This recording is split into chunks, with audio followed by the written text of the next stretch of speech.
خاتم النبيين والمبعوث رحمة للعالمين. اللهم صل على حبيبنا وشفينا ومولانا أبي القاسم المصطفى محمد. اللهم صل على محمد وآل محمد. اللهم صل على محمد وآل محمد. اللهم صل على محمد وآل منجي الفريس المغفر وعلى آله وصحبه الميامين المنتجبين. Bapak Ibu yang berbahagia, kita bersyukur dengan syukur yang setinggi-tingginya kepada Allah Rabbul Alamin, karena Allah masih mengizinkan kita untuk meneruskan kehidupan kita dan terutama untuk belajar hakikat dari segala sesuatu melalui hikmah atau filsafat. Pertemuan kita hari ini masih meneruskan karya Mullah Sadrah yang diringkaskan oleh Sayyid Hussein Nasr. Dan pada pertemuan yang lalu kita sudah sampai pada 4 perjalanan daripada Mullah Sadrah yang diambil singkatan-singkatannya. Nanti akan diperdalam. Dan pada pertemuan terakhir kita sudah sampai pada perjalanan keempat. Jadi perjalanan pertama adalah perjalanan dari makhluk menuju kepada Allah. Minal khalq ilal haq. Di minal khalq ilal haq. Hak itu Allah. Dan perjalanan kedua adalah minal haq ilal haq bil haq. Semuanya hak. Kemudian yang ketiga adalah minal haq ilal khalq bil haq. Kemudian perjalanan keempat yang kita kemarin baru bahas adalah minal khalq ilal khalq bil haq. Mari kita masuk ke screen.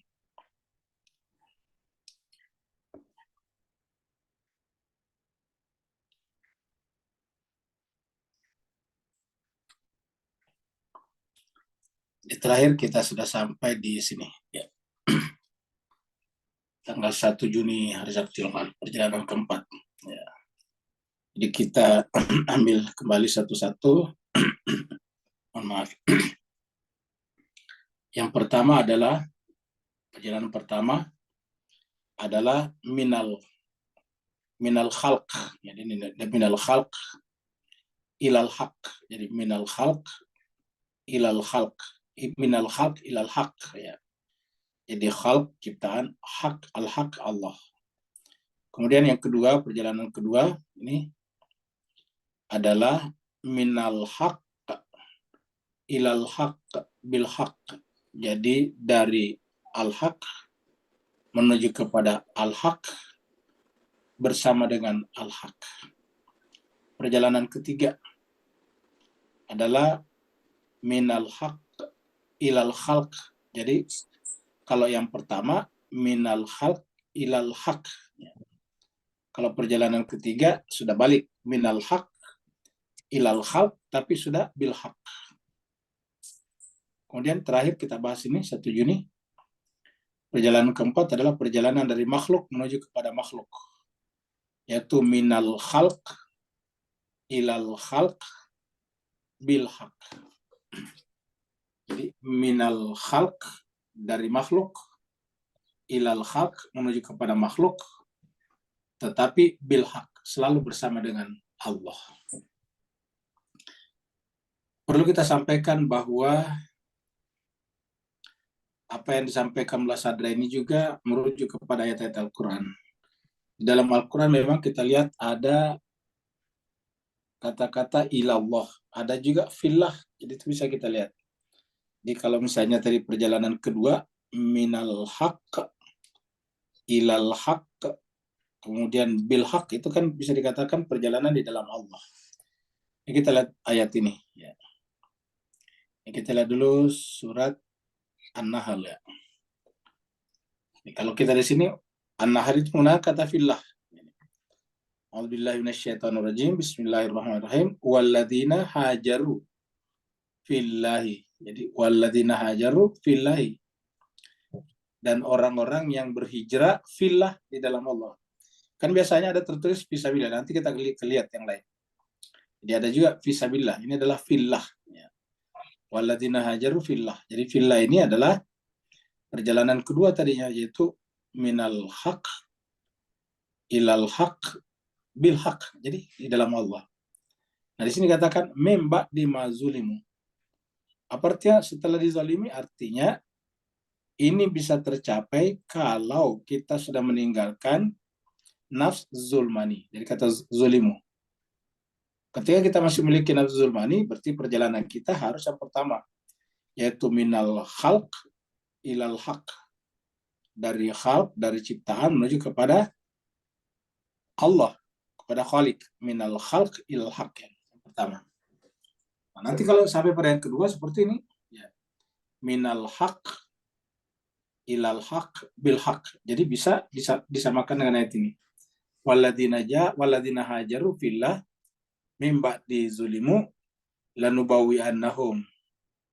Orang-orang yang sudah sampai di sini, lanubawi annahum, kami akan menempatkan mereka di dunia hasanah dengan hasanah.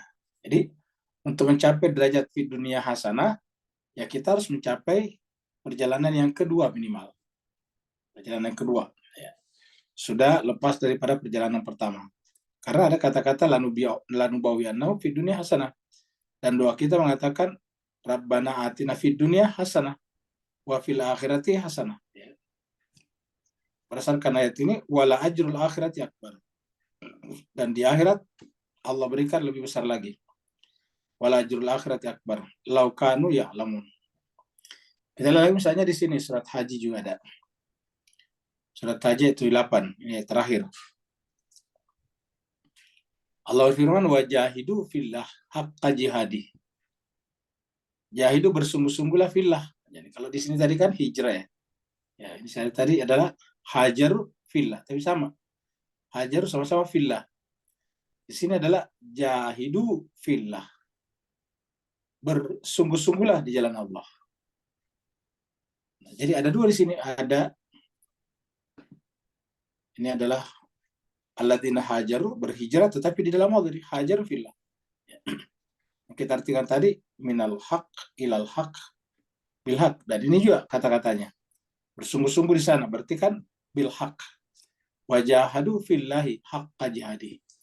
Bersungguh-sungguh di dalam Allah ini. Tidak dikatakan fisabilillah, tapi fillah. Ya. Wajahidu fillahi haqqa jihadi. Ya. Kemudian yang ada kata ila, kita lihat di sini surat An-Nisa. Surat An-Nisa ini sering dikutip kalau kita bicara irfan juga. Kita kalau bicara tentang wilayah. Wa may yuhajir fi sabilillah. Nah, ini dia kata-kata ini. Wa may yuhajir fi sabilillah. Ya. Siapa berhijrah di jalan Allah, di sini tidak dikatakan fillah. Jadi beda sekali. Kalau tadi sini adalah fillah, ini juga adalah fillah. Ini surat 16. Hajaru fillah. Surat Haji ini jahidu fillah. Karena perintah. Kalau bentuknya madhi menjadi jahadu fillah. Sedangkan kalau di sini surat An-Nisa, wa may yuhajir fi sabili. Jadi tentu beda fillah dengan fi sabili. Jalan dengan Allah kan beda. Jalan dengan alamat, pemilik alamat beda. Jadi wa may yuhajir fi sabilillah yajid fil ardi muragaman kathiran wasa'atan. Siapa yang berhijrah di jalan Allah, niscaya yajid fil ardi muragaman kathiran wasa'atan. Niscaya mereka akan menemukan di muka bumi itu muragaman kathiratan wasa'atan. Banyak sekali tempat-tempat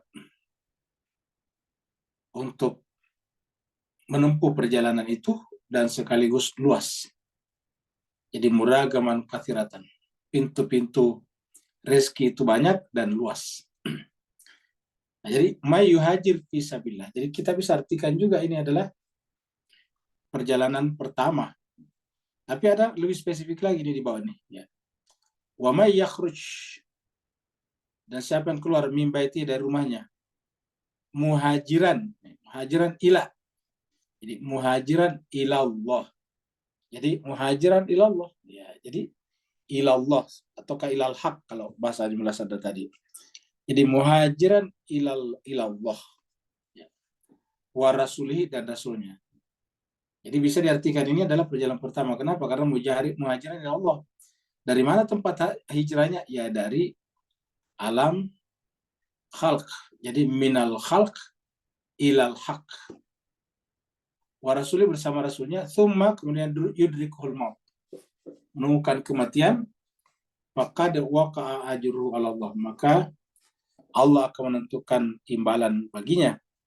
Wa kana Allahu ghafurur rahima, dan Allah Maha Pengampun lagi Maha Penyayang. Nah, jadi ini adalah ayat-ayat yang menjelaskan perbedaan antara fi sabilillah, kemudian di sini adalah ilallah, kemudian yang di surat haji tadi adalah jahidu fillah, kemudian an-nahl hajaru fillah. Jadi berbeda-beda. Inilah yang difahami oleh Munasadrak dan dibuat 4 jenis perjalanan ini. Jadi kita terakhir sampai di sini. Jadi perjalanan keempat adalah perjalanan dari makhluk menuju kepada makhluk. Ya, dari makhluk menuju kepada makhluk bersama al-haq. Jadi ini sudah menjalankan tugas khalifaan. Ya, jadi kalau ibaratnya tadi itu yang pertama adalah minal khalq ilal haq, ya sama dengan dari bumi ke Sidratul Muntaha, kira-kira gitulah kalau Nabi. Kemudian yang kedua adalah minal haq ilal haq bil haq. Ini adalah perjalanan di Baitul Ma'mur. Ya. Kemudian minal haq ilal haq ma'al haq, ya, Nabi perjalanan dari Sidratul Muntaha kembali ke bumi. Kemudian minal khalq ilal khalq bil haq atau mal haq, itu adalah berputar-putar di bumi menjalankan tugas kekhalifahan. Jadi nabi-nabi kalau kita lihat sama saja dengan manusia yang lain. Bedanya adalah isinya. Yang bedanya adalah hatinya, jiwanya. Kita berdampingan dengan nabi, jiwa kita beda. Jiwa kita belum tentu telah menempuh perjalanan yang pertama, apalagi sampai kepada perjalanan yang keempat. Dalam tahapan ini, pesuluk menyaksikan semua makhluk berserta efek dan keadaannya masing-masing. Jadi artinya di sini pesuluk sudah mengetahui rahasia segala sesuatu. Kata menyaksikan semua makhluk ini mengetahui rahasia segala sesuatu. Dalam tahapan ini pesuluk menyaksikan semua makhluk. Dari jenis perjalanan inilah tentu Nabi ada di sana. Artinya Nabi itu sudah sampai pada perjalanan keempat. Ini tugas kenabian. Nabi, Rasul, dan para imam. Itu sudah keempat. Maka kemudian bagaimana mungkin Nabi kemudian mengeluarkan pernyataan berkenaan dengan kurma dengan kata-kata antum a'lamu bi umuri duniakum. Kami yang paling tahu tentang urusan duniamu. Antum a'lamu bi umuri duniakum. Nah, kalau begitu berarti Nabi tidak mengetahui segala sesuatu. Padahal pada tahap yang keempat ini, dan ini tahapnya para Nabi Rasul, adalah pesuluk menyaksikan semua makhluk serta efek dan keadaannya masing-masing. Jadi sudah tahu rahasianya masing-masing.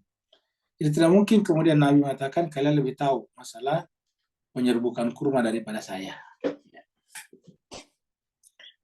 Buktinya apapun yang ditanyakan kepada Nabi dijawab, dan bukan hanya Nabi Muhammad kita, Nabi-Nabi sejak dahulu juga begitu. Dia mengetahui kebaikan dan keburukan makhluk-makhluk tersebut. Jadi kalau kita menghadap atau berhadapan dengan Nabi, dia tahu berapa kadar keburukan kita dan kebaikan kita.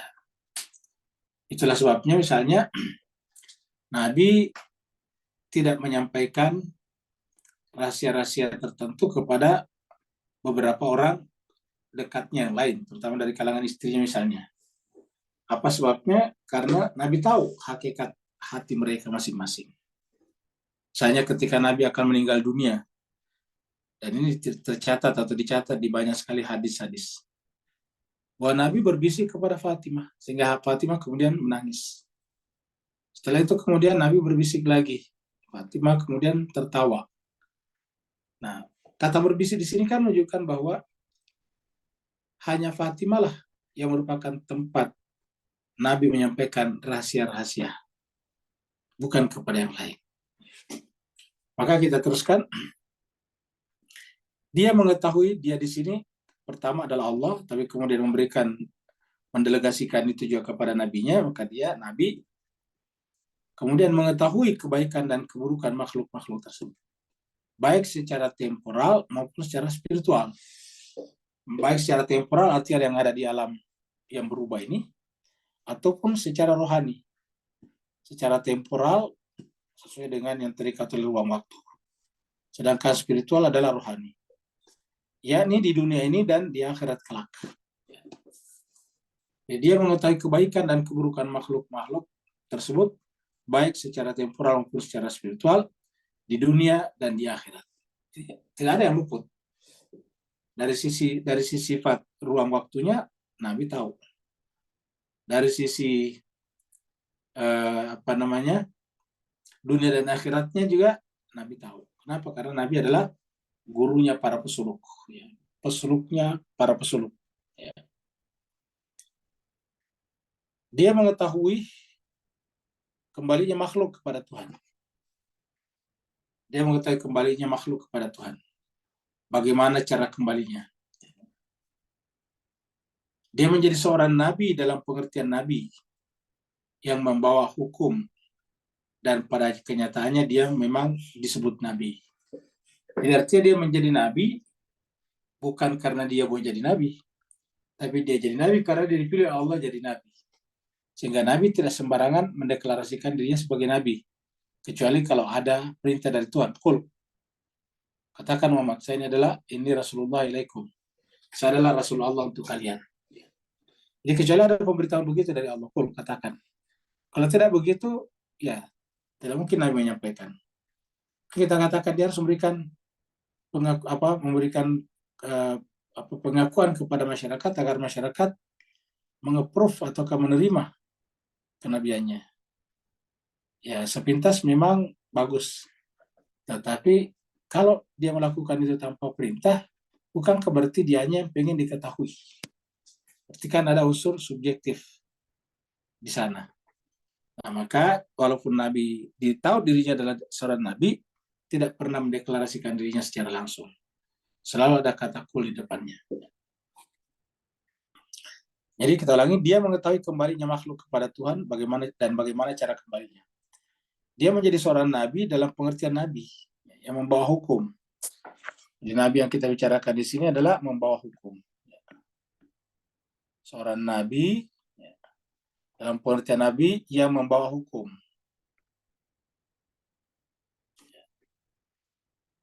Jadi nabi itu adalah nabi yang membawa hukum. Dan pada kenyataannya dia memang disebut nabi.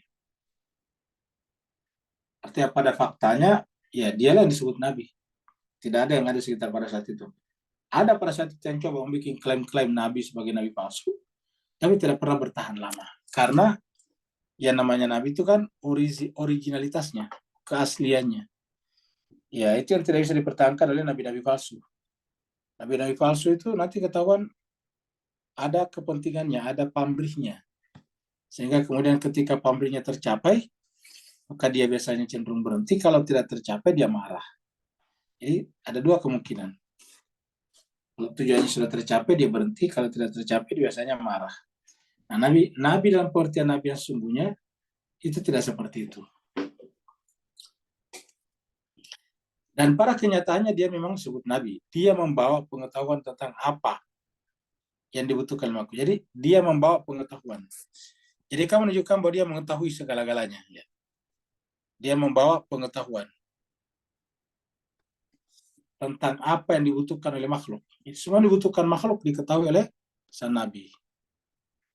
Maka tidak mungkin ada pertanyaan yang diajukan kepada sang nabi, lalu kemudian dia katakan saya tidak tahu. Karena dia membawa pengetahuan tentang apa yang dibutuhkan oleh makhluk. Dialah yang menjadi guru dari segala guru di muka bumi ini.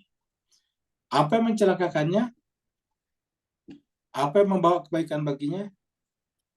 Apa yang menyebabkan mereka memperoleh kebahagiaan dan apa yang membawa mereka pada kesengsaraan? Tahu semuanya. Jadi maksudnya Allah tahu apa yang mencelakakan kita manusia sebagai makhluk. Allah tahu apa-apa yang bisa mendatangkan kebahagiaan, kebaikan. Allah tahu bagaimana cara dan sebab-sebab untuk mendapatkan kebahagiaan.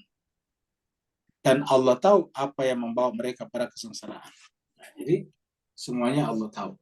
Nah, kalau Nabi itu berkomunikasi dengan Allah, lalu kemudian rahasia-rahasia itu terdelegasikan kepadanya, maka satu, otomatis Nabi itu tidak boleh mengkhianati Tuhannya dan harus tetap tampil seperti awal, yaitu seakan-akan tidak mengetahui. Sampai kemudian Tuhan mengatakan sampaikan. Ini bukan maunya dia. Dalam semua keadaan ini, dia bersama kebenaran. Jadi tadi yang keempat. Jadi dia bersama dengan kebenaran. Seperti yang kita sudah bahas pada perjalanan yang keempat. Ya. Perjalanan 4, ingat, minal khalq ilal khalq bil haq. Mungkin kita mengatakan, kok kenapa kita lama sekali menunggu sampai perjalanan keempat, sampai berpuluh-puluh tahun? Kenapa nggak langsung aja ke situ? Kan kita bisa. Ya, minal khalq ilal khalq, kemudian bil haq. Ya, secara penyebutan memang gampang. Tapi untuk mencapai berdasarkan kemampuan rohani kita itu tidak gampang, sulit sekali. Ya. Jadi bisa kita berkata-kata seperti itu, tapi belum tentu bisa menunjukkan antara kesejalanan pengakuan kita dengan hati kita. Jadi dia dalam semua keadaan ini dia bersama kebenaran. Karena wujudnya telah menyatu dengan kebenaran. Jadi karena wujudnya telah menyatu dengan kebenaran. Jadi dia bersama kebenaran karena wujudnya telah bersatu. Apa artinya wujudnya telah bersatu? Dia hilang, yang ada hanya Allah. Wujudnya telah menyatu dengan kebenaran. Veridikal. Dan perhatiannya kepada makhluk tidak dapat memalingkan perhatiannya kepada Tuhan. Perhatiannya kepada makhluk tidak dapat memalingkan perhatiannya kepada Tuhan. Jadi artinya pada level keempat ini perhatiannya kepada makhluk, kepada sesama, ya tidak memalingkan perhatiannya kepada Tuhan. Kalau kita kan beda. Fokus itu hanya satu tok saja. Jadi kalau kita fokus terus pada harta benda, ya akhirnya kita nanti fokus terus ke situ juga. Ya. Jadi kita tidak bisa untuk menyimpang dari sana. Jadi makanya dikatakan, ya, dan perhatiannya kepada makhluk tidak dapat memalingkan perhatiannya kepada Tuhan. Jadi sekuat-kuatnya dia mencari nafkah di muka bumi, sejauh-jauhnya mereka berjalan untuk mencari kehidupan, mereka tidak mungkin melupakan atau tidak mungkin memalingkan perhatiannya dari Allah karena saking cintanya kepada makhluk. Ya. Yang benar adalah bahwa perhatiannya kepada makhluk tidak dapat memalingkannya terhadap tidak bisa memalingkan perhatiannya kepada Tuhan. Jadi bagaimanapun fokus dan besarnya perhatiannya kepada makhluk, tetapi tetap tidak akan memalingkan perhatiannya kepada Tuhan. Nah itulah dia yang membedakan dengan kita. Kalau kita sibuk pada makhluk, ya kita sangat sedikit ingatannya pada al-haq. Jadi kita itu seperti itu. Jadi kita matriksnya cuma 2, ya, yaitu makhluk atau khalq ataukah al-haq, cuma 2 saja. Kita masih lebih banyak kepada makhluk. Nah kalau di sini sudah terjadi pemenyatuan namanya. Tadi katakan karena wujudnya telah menyatu dengan kebenaran. Yang perhatiannya kepada makhluk ini tidak dapat memalingkan perhatiannya kepada Tuhan. Karena sudah bersama dengan Tuhan sejak di perjalanan ketiga, yaitu minal haq ilal haq, kemudian bil haq, tiga-tiganya hak. Baru pun masuk pada perjalanan keempat, minal haq ilal khalq bil haq. Dan yang terakhir perjalanan keempat ini yang sebetulnya paling berat. Karena minal khalq bil haq, kemudian ma'al haq. Jadi selalu bersama Allah. Jadi minal haq ilal haq bil haq. 3 unsurnya. Jadi dari 3 itu hakikatnya cuma satu, al-haq. Yang pertama agak panjang kenara karena ada kata-kata dari al-haq, min al-haq. Kemudian yang kedua menuju kepada al-haq, ilal haq. kemudian bersama dengan Al-Haq. Ya.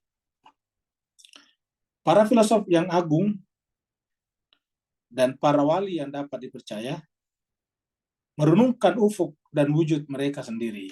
Ya. Jadi ini kata-kata ini menarik bahwasanya untuk kita semuanya. Begitu pentingnya kita rajin melakukan perenungan, tafakkur. Para filosof yang agung, filosof besar. Kemudian para wali yang dapat dipercaya, merenungkan.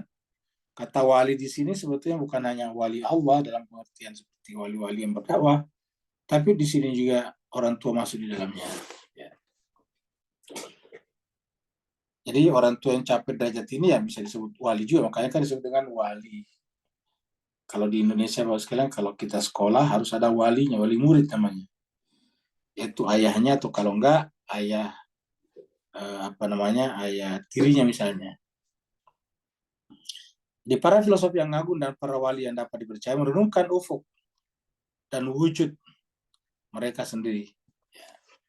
Jadi di dalam renungan itu, ya yang direnungkan adalah ufuk. Ufuk itu ujung dan wujud dan keberadaan mereka sendiri. Jadi tentang ufuknya dan tentang wujudnya. Ya, jadi ini dia. Tentang ufuknya dan tentang wujud mereka sendiri serta melihat tanda-tanda kebesaran Tuhan yang termanifestasi di dalamnya. Jadi berdasarkan keterangan ini bahwa para wali yang dapat dipercaya merenungkan ufuk dan wujud. Ya. Kita tahu kalau namanya ufuk itu kan berarti di puncak. Ufuk itu paling jauh. Kemudian wujud keberadaan mereka sendiri serta melihat tanda-tanda Tuhan yang termanifestasi di dalamnya.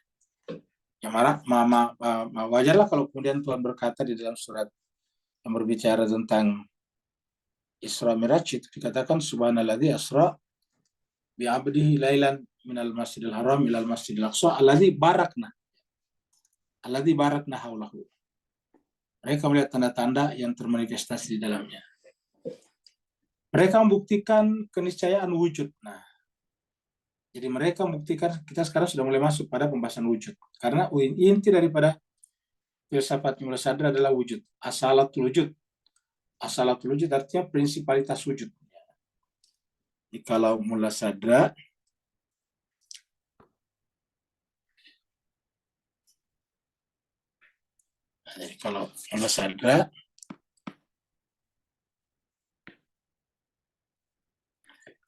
terkenal dengan filsafatnya tentang prinsipalitas wujud ya. Ya, kita tulis dulu anunya. Kita tulis dulu Arabnya. Asalatul wujud ya. Asalatul wujud.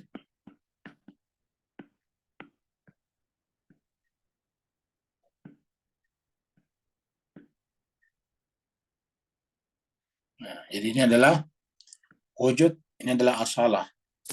Kalau diterjemahkan artinya prinsipalitas. Prinsipalitas.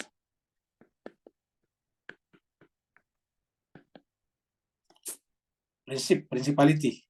Kemudian wujud ada. Keberadaan atau keadaan. Jadi prinsipalitas kata ada. Bahwa yang mendasar itu adalah wujud atau ada.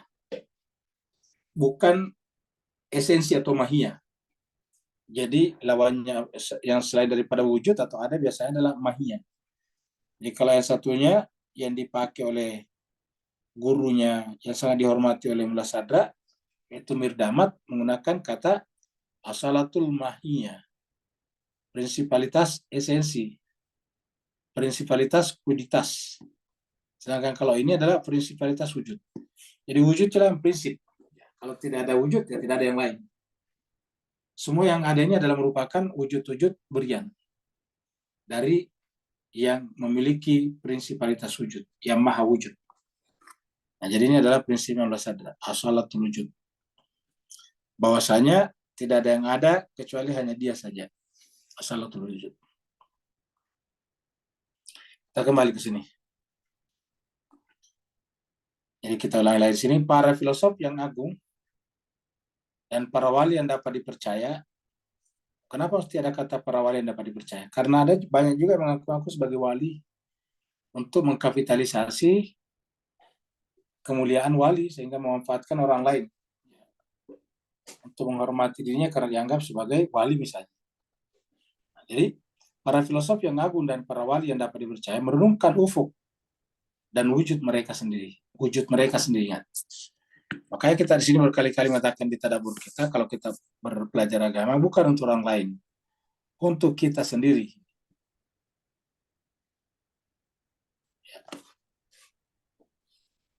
Jadi mereka hanya merenungkan ufuk dan wujud mereka sendiri, serta melihat tanda-tanda Tuhan yang termanifestasi di dalamnya.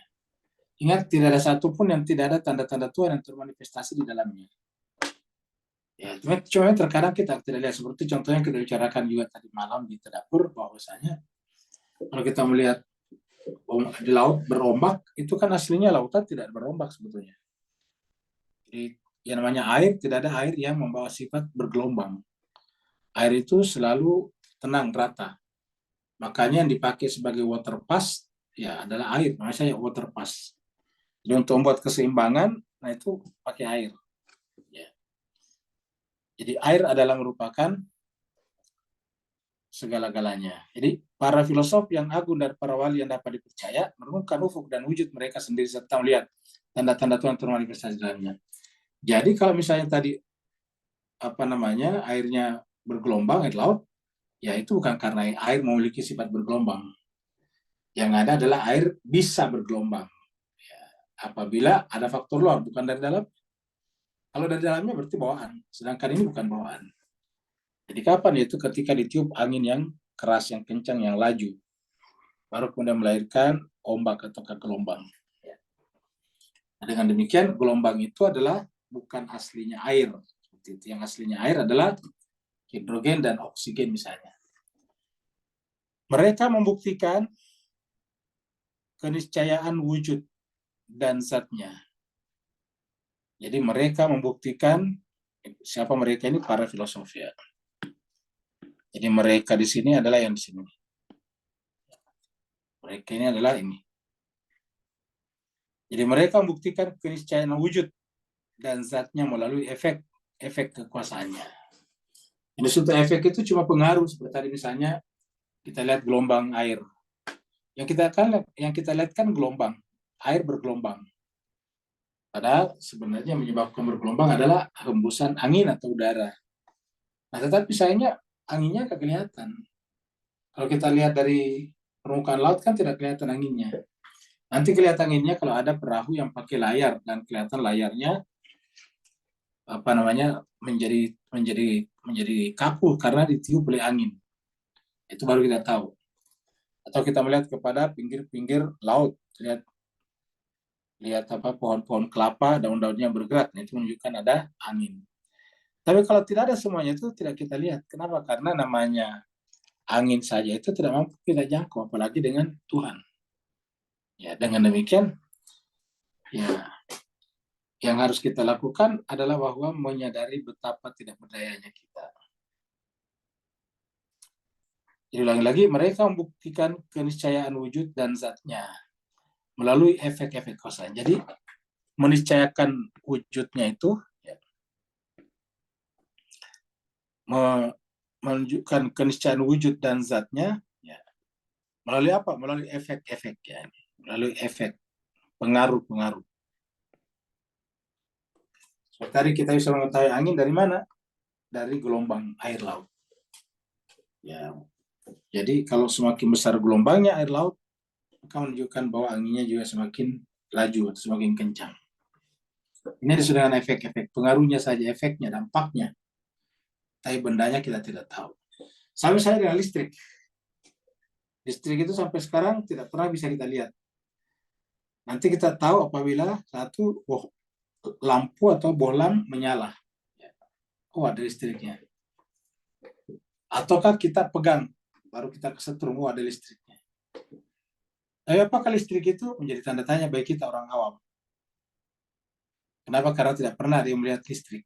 Yang kita lihat adalah tiang listrik ataupun bohlam untuk menyalakan listrik.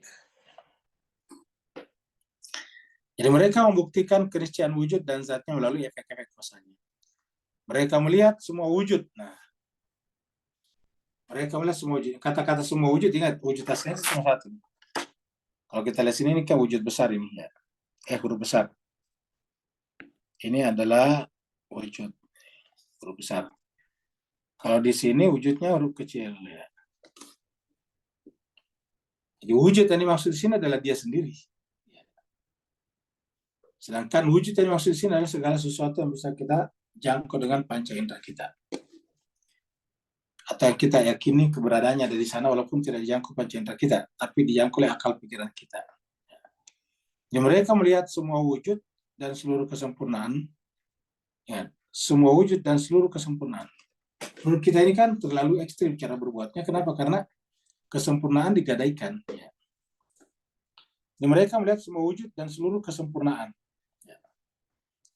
Tenggelam di dalam wujud. Nah, coba lihat. Mereka melihat semua wujud dan seluruh kesempurnaan tenggelam di dalam wujud. Wujudnya siapa tadi ya? Tuhan. Dan kesempurnaannya. Jadi tenggelam di dalam wujud dan kesempurnaannya. Wujudnya dan kesempurnaannya. Artinya apapun yang datang dari Allah itulah paling sempurna. Ya.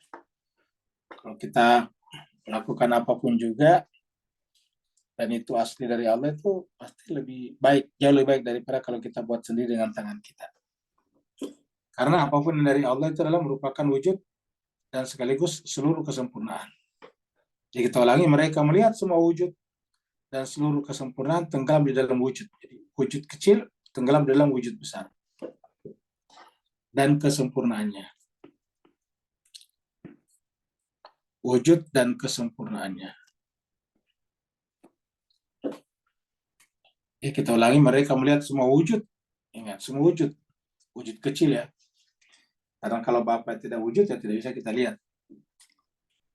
Dan kesempurnaannya. Dengan kata lain, mereka melihat semua wujud dan kesempurnaan sebagai pancarannya. Mereka melihat semua wujud dan kesempurnaan sebagai pancaran cahayanya. Sebagai pancaran cahayanya. Ya. Mereka melihat semua wujud dan kesempurnaan sebagai pancaran cahayanya dan sebagai teofani. Ya. Daripada teofani manifestasinya. Teofani itu bisa dianggap sebagai penampakan-penampakan di alam rohani. Teofani. Ya. Penampakan ketuhanan. Teo itu kan Tuhan. Inilah perjalanan pertama dari 4 perjalanan akal. Inilah perjalanan pertama dari 4 perjalanan akal yang ditempuh oleh pesuluk dari golongan hamba-hamba Allah atau ke ahlullah. Jadi ini masih perjalanan pertama sebetulnya. Ya. Kalau kita masih di situ, masih perjalanan pertama nih. Jadi ulangi lagi, inilah perjalanan pertama dari 4 perjalanan akal yang ditempuh oleh pesuluk dari golongan hamba-hamba Allah. Jadi 4 perjalanan akal ini kita sudah tahu tadi, minal khalq ilal haq. Tentu adalah belum bersama dengan Allah, belum bil haq. Nah, setelah perjalanan kedua sudah minal haq ilal haq bil haq. Ya, jadi semuanya al haq di sana. Yang ketiga adalah perjalanan minal haq ilal khalq bil haq. Ya. Dan yang terakhir adalah minal khalq ilal khalq bil khalq. Bil haq. Jadi kita lihat di sini.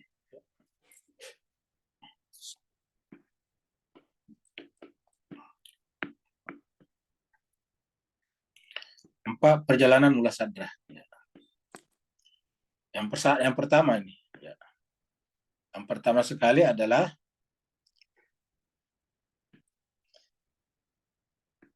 Yang pertama sekali adalah min. Ya. Minal khalq. Kita kasih alif lamnya. Ya. Minal khalq ila al khalq. Al haq. Ya. Jadi minal khalq ilal haq. Ya. Jadi ada lamnya di sini. Khalq minal khalq ilal haq. Ya. Dari khalq makhluk menuju kepada al haq Allah. Jadi menunjukkan bahwa Allah itu beyond, melampaui seluruh makhluk. Ya, dalam pengertian melampaui itu tidak ada yang serupa dengannya. Jadi minal khalq bukannya tidak ada yang serupa dengannya dalam pengertian bentuknya, tapi juga caranya ada.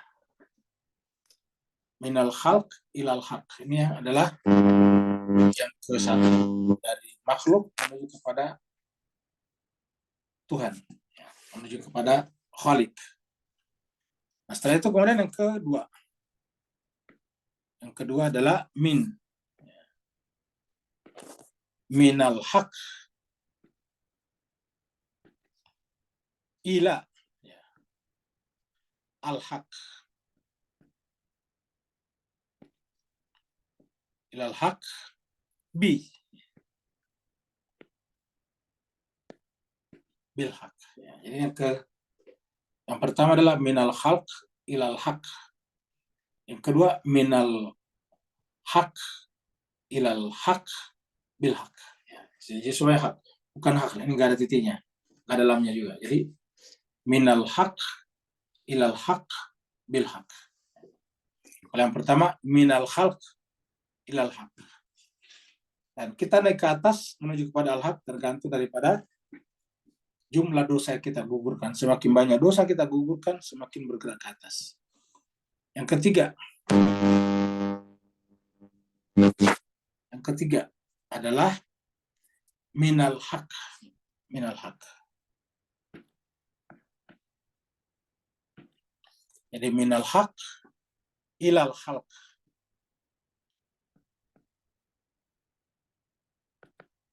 Minal haq. Jadi minal haq ilal khalq bil haq.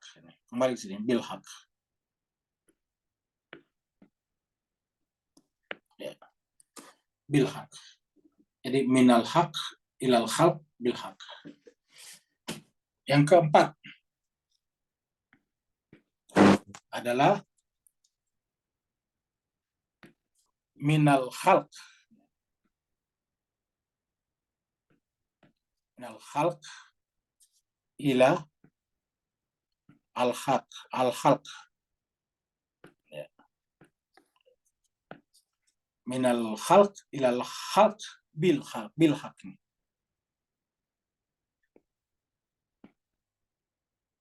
Ya.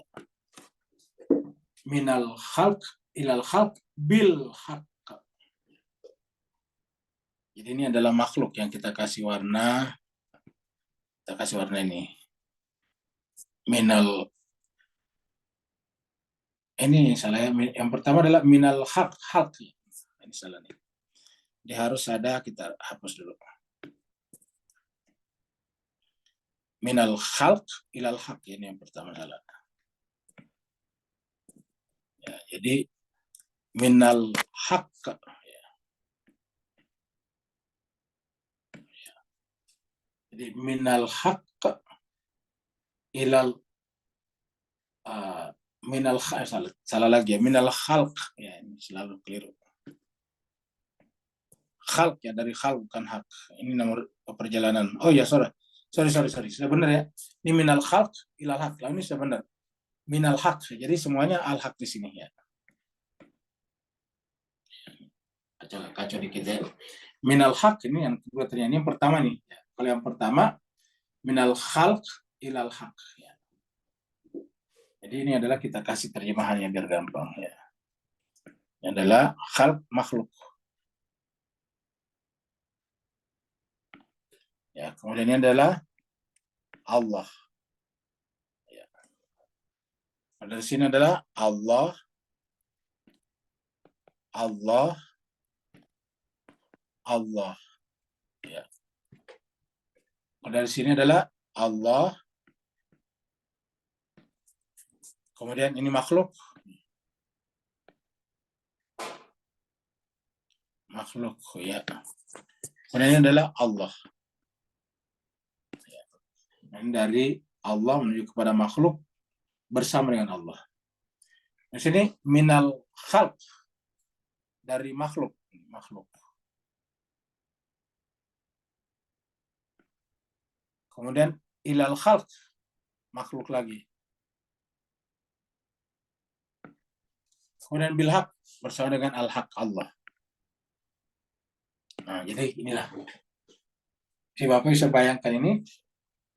Jadi perjalanan kita yang pertama kalau kita mau suluk adalah meninggalkan makhluk. Artinya dari bergerak dari makhluk menuju kepada al-haq. Supaya nanti kita sampai pada tingkat tidak pernah lagi berpisah dengan dia.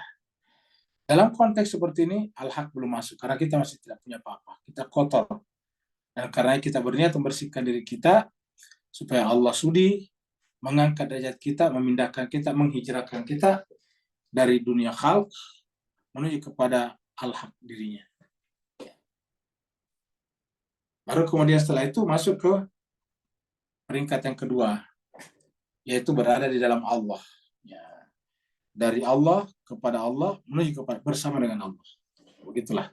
Ada 4 perjalanan. Tahu lagi sini.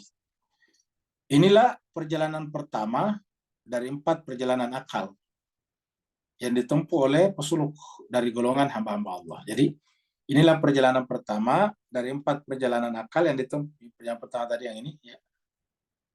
Ini minal khalq ilal haq. Ya. Inilah perjalanan pertama yang dari 4 perjalanan akal yang ditempuh oleh pesuluk dari golongan hamba-hamba Allah, ahlullah atau ibadullah. Dan ini merupakan perjalanan dari makhluk menuju kepada sang kebenaran. Dan dia selama ini merasa terlempar jauh, tidak ada makhluk yang bisa menyelamatkannya karena sama-sama butuh untuk diselamatkan. Ya, maka satu-satunya cara adalah kembali atau datang kepada Allah SWT. Yaitu kita harus menempuh perjalanan menuju kepada sang kebenaran. Jadi siapa yang tidak menempuh perjalanan ini berarti dia merasa puas dengan kondisinya di luar sistem atau kebenaran tersebut. Yang pernah kita bahas tentang tingkatan-tingkatan daripada makhluk ini. Sekarang kemudian mereka melihat wujud dan merenungkan realitasnya yang hakiki. Mereka melihat wujud, melihat dalam pengertian mata hati. Karena kita bergerak, ya, kita ada gambar dulu kalau tidak salah di sini. Ini dia nih. Ya. Ada gambar seperti ini, ya. Kita ada gambar seperti ini. Al-haq. Ini perjalanan pertama, yang kedua, perjalanan ketiga, perjalanan keempat. Ini kan secara kalau dilihat sederhana. Tinggal diganti saja al-haq, dan ini adalah al-haq, bahasa Arab maksudnya. Tetapi cuma sekalian, menempuh 4 perjalanan ini panjang sekali, berpuluh-puluh tahun. Nggak cukup dengan 1-2 tahun. Ya, jadi ini perjalanan yang harus penuh dengan kesadaran. Kalau kita belum masuk di sini, masih di luar jadinya. Kalau kita masih di luar ini, berarti kita tidak menempuh perjalanan ini, berarti kita tidak masuk dalam sistem ini. Ya. Kalau kita sebut ini sebagai sistem, ya. Ini adalah sistemnya. Nah, bagi mereka yang belum masuk ke sini, sistem ini, berarti di luar sini. Jadi banyak orang di luar. Jadi banyak manusia di sini. Ya.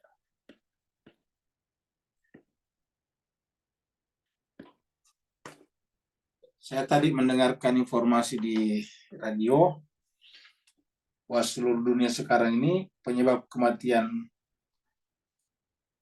terbesar itu pertama adalah kecelakaan lalu lintas. Ya ternyata pembunuh nomor satu itu kecelakaan lalu lintas. Kecelakaan lalu lintas. Baru yang kedua, penyebab kematian kedua adalah jantung, serangan jantung. Terus ini yang menarik menurut saya. Penyebab kematian terbesar nomor 3 adalah bunuh diri. Ya, dapat kita bayangkan. Jadi artinya apa? Tinggi sekali bunuh diri sampai menjadi 3 penyebab kematian. Yang pertama tadi adalah kecelakaan lalu lintas. Yang kedua kemudian adalah serangan jantung atau jantung. Yang ketiga adalah bunuh diri. Nah, sehingga di dalam berita itu tadi sampaikan bahwa dunia sekarang termasuk Indonesia masuk dalam kategori darurat bunuh diri. Artinya tingkat bunuh diri itu tinggi sekali. Nah, pertanyaan kok kenapa bisa seperti itu? Jawabannya adalah karena tidak menempuh perjalanan ini. Dia berada di luar. Dia tidak masuk dalam gelanggang atau sistem perjalanan ini. Nah, mulai sadar dan mengharapkan kita untuk masuk di sini. Dan itu juga yang selalu kita minta dalam sholat kita dan dengan kata-kata ihdinas siratal mustaqim, agar kita bisa menempuh jalan ini. Nah, jadi inilah 4 perjalanan yang kalau kita tidak masuk di sini berarti ada di luar.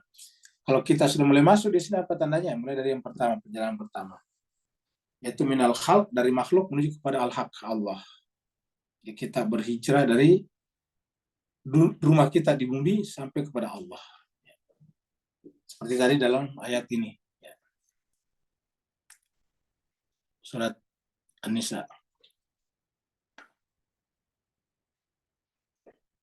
Wa may yakhruj min baiti. Apa itu rumahnya? Rumah alam semesta kita, rumah duniawi kita, rumah ruang waktu kita. Wa may yakhruj min baiti, muhajiran dalam keadaan berhijrah ila Allah wa rasuli, dan rasulnya. Jadi muhajiran ila Allah wa rasuli, menuju kepada Allah dan rasulnya. Nah, siapa yang tidak masuk dalam sistem tadi berarti tidak ada di sini, tidak ada hijrahnya, karena minimal yang pertama muhajiran ila Allah wa rasuli, dengan cara meninggalkan rumah. Yakhruj min baitihi. Jadi inilah 4 perjalanan kita. Yang pertama harapannya adalah seperti yang biasa kita dengar, perjalanan dari nafs zulmani menuju kepada nafs rahmani. Yang namanya perjalanan belum sampai di sini. Dan ini butuh waktu bertahun-tahun, tergantung mujahadah kita, keseriusan kita untuk belajar di sana.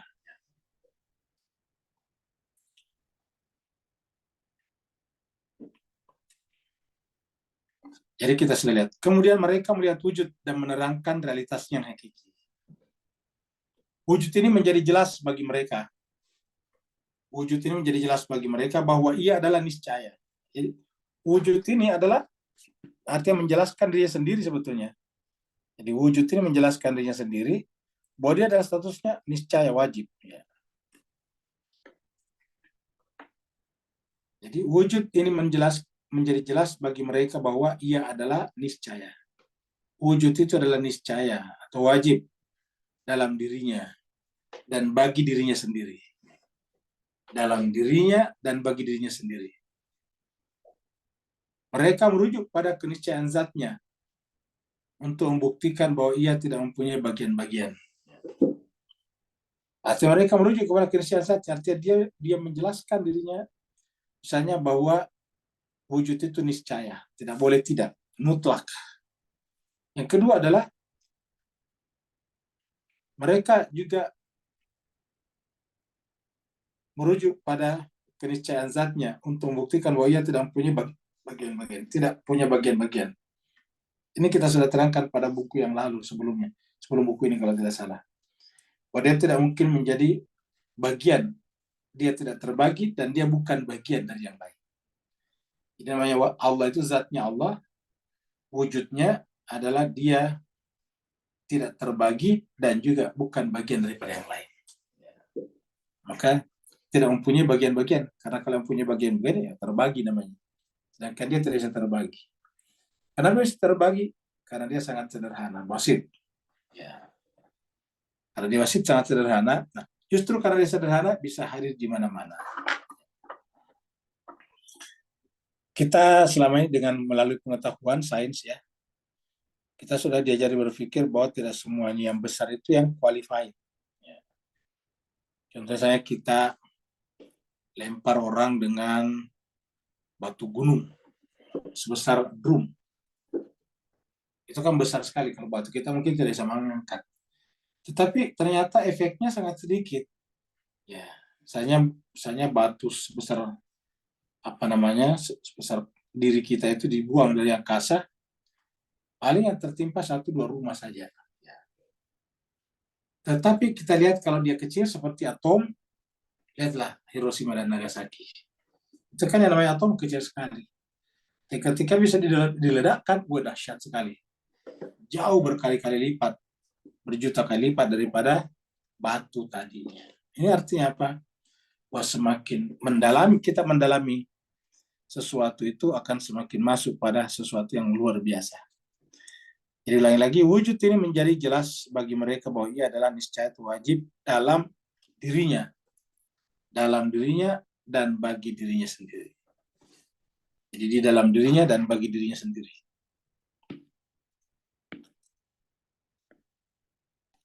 Dan bagi dirinya sendiri. Mereka merujuk pada keniscayaan zatnya untuk membuktikan bahwa ia tidak mempunyai bagian-bagian. Memiliki ketunggalan.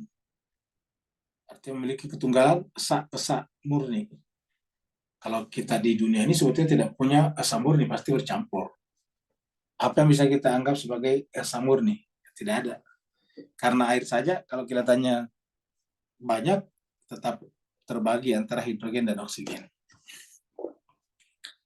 Jadi kita teruskan mempunyai pengetahuan, kekuasaan, kehidupan, kehendak, pendengaran, penglihatan, perkataan, serta semua sifat kesempurnaan. Dan inilah nanti diberikan kepada kita juga, diberikan kepada kita kehendak, keinginan untuk berpengetahuan, pendengaran, penglihatan, dan seterusnya. Inilah perjalanan kedua dari 4 perjalanan akal yang dilalui oleh pesuluk. Dan ini merupakan perjalanan dari sang kebenaran menuju sang kebenaran bersama sang kebenaran. Ini adalah perjalanan nomor 2. Yang adalah perjalanan kedua yang diterangkan sekali lagi ya. Perjalanan kedua. Nah, jemaah sekalian, inilah mungkin apa pembahasan kita pada kesempatan kali ini karena masih panjang. Ya, intinya adalah bahwa semakin nanti kita membaca buku ini, semakin dalam kita tentang magnum opusnya Mullah Sadra, yaitu 4 perjalanan manusia yang menjadi judul bukunya, yaitu Al-Hikmah Al-Muta'aliyah fil Asfar Al-Arba'ah Al-Aqliyah, ataukah Al-Asfar Al-Aqliyah. Nah, jadi intinya itu adalah merupakan buku yang sangat menarik karena coba sebetulnya memahami Mullah Sadra memahami Al-Quran dengan sempurna, dan kesempurnaan pemahamannya itu coba dituangkan kepada kita dalam bentuk buku seperti yang kita baca sekarang, yang diringkaskan ataukah diikhtisarkan oleh Said Hussein Nasr. Jadi kita sampai di sini. Tanggal 8 Jun 24. Yang mau bertanya dipersilakan. Waalaikumsalam. Waalaikumsalam warahmatullahi wabarakatuh. Silakan Pak Nur. Barakallahu fi azwajin sallallahu Muhammad wa alihi wa Baik, Bismillahirrahmanirrahim.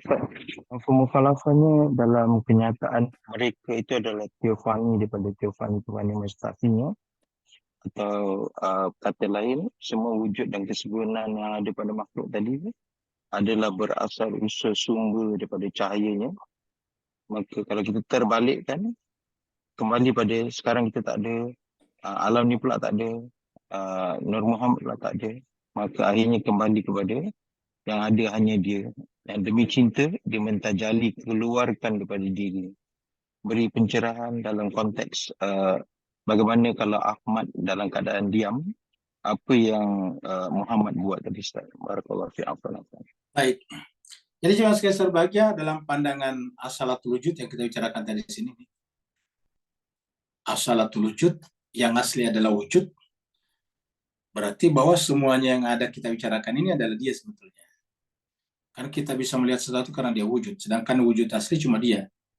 Yang lain itu adalah wujud-wujud kecil, dalam pengertian dia ada, dia wujud karena dia diadakan.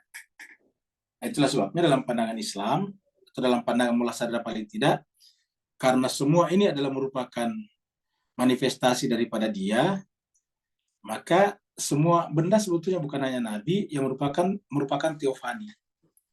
Karena teofani itu sebetulnya adalah kehadiran Tuhan pada makhluk, penampakan diri Tuhan dalam tanda petik ya, penampakan Tuhan melalui makhluk. Jadi teofani adalah penampakan Tuhan melalui makhluk. Nah, di dalam Al-Quran juga dikatakan begitu, semuanya adalah ayat. Kan dalam Al-Quran itu semuanya adalah ayat. Ya. Bahkan ada pada diri kita. Ya, di dalam Al-Quran dikatakan, Inna fi khalqis samawati wal ard wa ikhtilafil laili wan nahar la ayatin. La ayatin. Ada tanda-tanda liulil albab. Di tempat lain dikatakan sanurihim ayatuna. Sanurihim ayatina fil afaqi wa fi anfusihim. Kami akan tunjukkan tanda-tanda kebesaran kami, kebesaran Allah dalam diri-diri mereka. Nah, jadi tidak ada yang bukan manifestasi daripada termasuk diri kita. Nah, dengan demikian jelas sekali berbahagia ketika itu semuanya adalah merupakan teofani daripada Tuhan ataukah manifestasi daripada Tuhan menjelma pada diri kita, maka tidak ada yang bisa kita pahami daripada ketika kita menyaksikan apapun atau begitu kita buka mata kita, kecuali bahwa dia hanya bahwa yang ada hanya Allah. Nah, kalau kita sudah sampai pada tingkat ini, nanti kita akan gampang memasuki perjalanan yang kedua, yaitu minal haq ilal haq bil haq. Ya. Dan karena itu syarat baru bisa turun nanti minal haq ilal haq bil haq.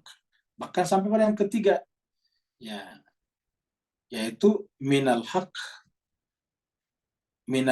ya ilal haq bil haq. Nah, jadi ini yang bisa kita pahami kalau kita terima seperti dikatakan Pak Nur tadi bahwa semuanya ada teofani, apalagi Nabi Muhammad kita. Nah, kalau Nabi Muhammad kita apa? Nabi Muhammad kita bukan hanya sekedar penampakan wujud, bukan hanya sekedar manifestasi wujudnya, tetapi satu, manifestasi kesempurnaannya. Manifestasi kesempurnaannya. Nah, cuma saja dia berlapis-lapis, ya, berlapis-lapis. Dari yang paling dalam, kita sudah sering sampaikan, jadi hakikat wujud itu kalau kita sebut kasih nama namanya Hamid. Jadi kalau kita sebut ini wujud di dalam, kalau kita kasih wujud ini nama, maka yang cocok adalah Hamidun. Ya. Hamidun. Ya. Hamidun. Ya, Al-Hamid. Hamidun Majid ataukah Alhamdulillahirabbil alamin, dari situ muncul kata Hamid. Dan di dalam Al-Quran kata Hamid ini kalau kita lihat telusuri makna-maknanya, kita lihat sini kata Hamid ada beberapa kali dalam Al-Quran. Hamidun ini ada 17 kali ya, dalam Al-Quran. Di kata-kata Hamid ini 17 kali, ini 17 ayat ya dalam Al-Quran ini, kita lihat ini semuanya sama dengan jumlah rakaat kita dalam salat ini satu hari 17 kali ya. Ini 17, angka 17 ya. Jadi dan kita lihat semua posisinya dalam keadaan dalam keadaan menentukan dia. Contohnya saya kita baca nih, mudah-mudahan bisa terbaca. Surat Al-Baqarah ayatnya 267. Ya ayyuhalladzina amanu anfiqu min thayyibati ma kasabtum wa ma akhrajna lakum minal ard wala tayammamul khabitha minhu tunfiquna walastum bi'akhizihi illa an tughmidu fihi wa lamu anna Allah ghaniyun hamid. Allah itu adalah ghaniyun hamid. Allah itu adalah maha sempurna dan karenanya maha terpuji. Kata ghani ini biasa diartikan dalam makaya, kita artikan maha sempurna karena semua ada pada dirinya. Kemudian hamid, dan karenanya dialah yang terpuji. Disebut dengan terpuji karena sempurna. Jadi cocoklah berdampingan ini ghaniyun hamid. Ya. Di sini juga kita lihat berdampingan lagi.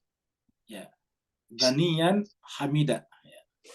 Walillahi ma fis samawati wa fil ard walaqad wasainal ladzina utul kitaba min qablikum wa iyyakum anittaqullah wa in takfuru fa innallaha bima fa inna lillahi ma fis samawati wa fil ardh wa kana Allahu ghaniyan hamida. Jadi ketika berbicara tentang segala-galanya, berbicara tentang ghaniyan hamida, ya, yaitu milik Allah lah apa yang ada di langit dan di bumi.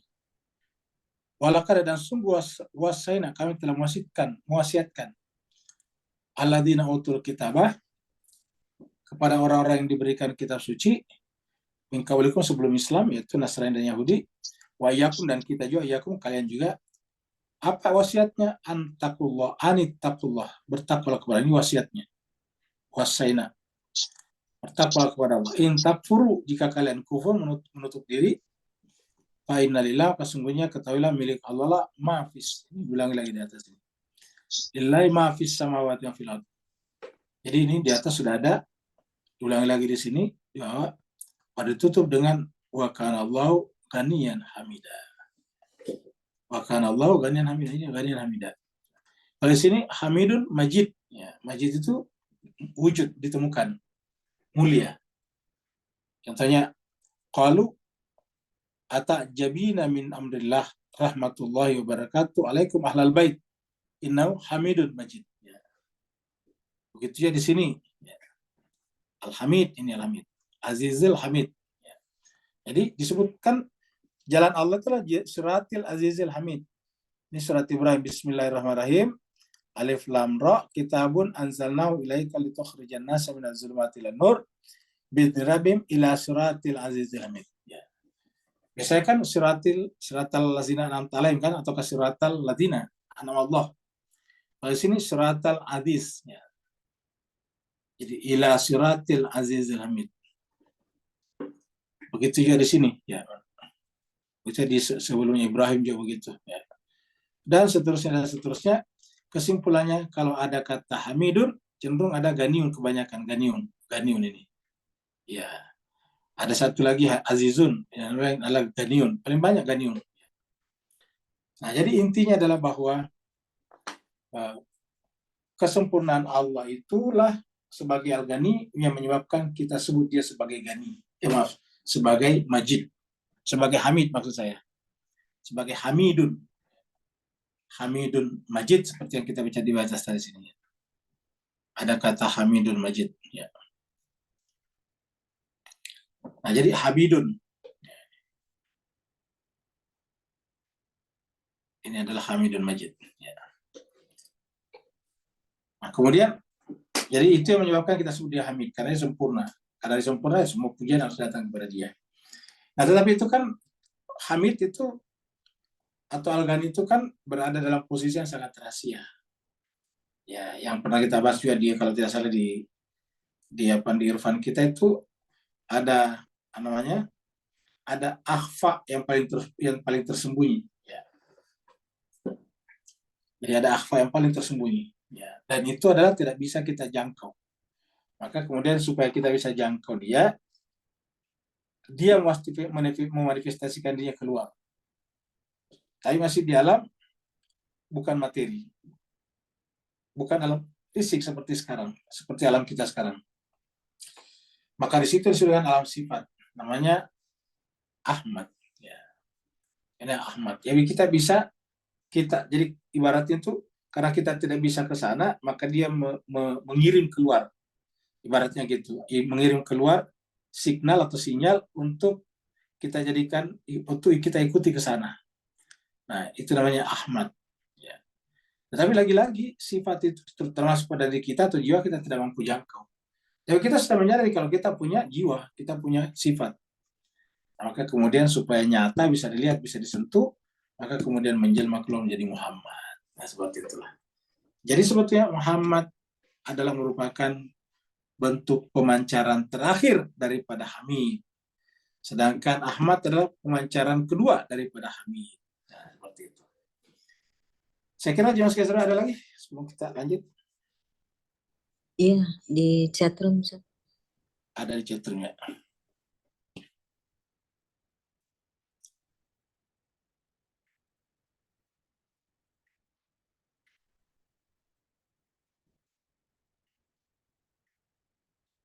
dari Pak Burhan. Dalam 4 perjalanan yang disebutkan tadi, bisakah saya menyimpulkan dalam satu kalimat? Innalillahi wa inna ilaihi rajiun. Saya kira bisa. Jadi bisa kita katakan begini Pak Burhan. Innalillahi itu adalah perjalanan pertama dan kedua. Ya, jadi kita sebut di sini mana tadi? Ini. Oh, tidak, kita harus masuk dulu ya. Ya. Jadi perjalanan pertama itu adalah pertama dan kedua ya, kita keluar dari sini ya. Kita masuk lagi. Ya, jadi kita ke sini. Dan dia perjalanan pertama dan kedua ini adalah innalillahi. Jadi di sini. Ya. Jadi ini adalah perjalanan pertama. Innalillahi dulu perjalanan pertama dan kedua ini. Ya. Innalillahi wa inna ilaihi rajiun. Ya. Innalillah, kita ini adalah milik Allah, karena kita di alam makhluk, milik Allah semuanya. Ya, baru kemudian inna ilaihi rajiun. Kita harus kembali kepadanya. Ya, jadi kembali kepadanya, baru kemudian kita bisa menjalankan tugas dengan baik. Ya, wa inna ilaihi rajiun.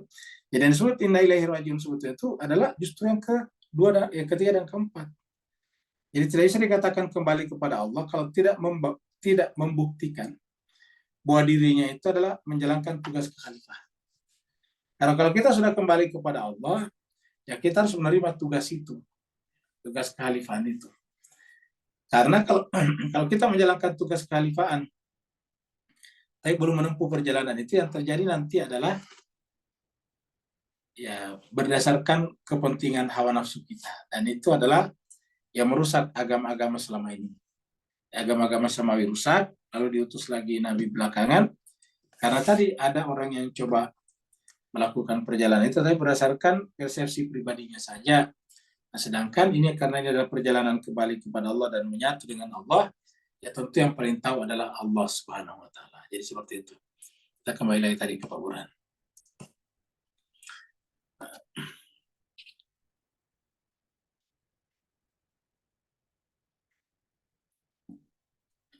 Nah, jadi innalillahi yang sebenarnya, yang kalimat itu sering saya ungkap untuk saling mengingat di bawah dari diri bahwa yang ada hanya Allah. Saya kira benar.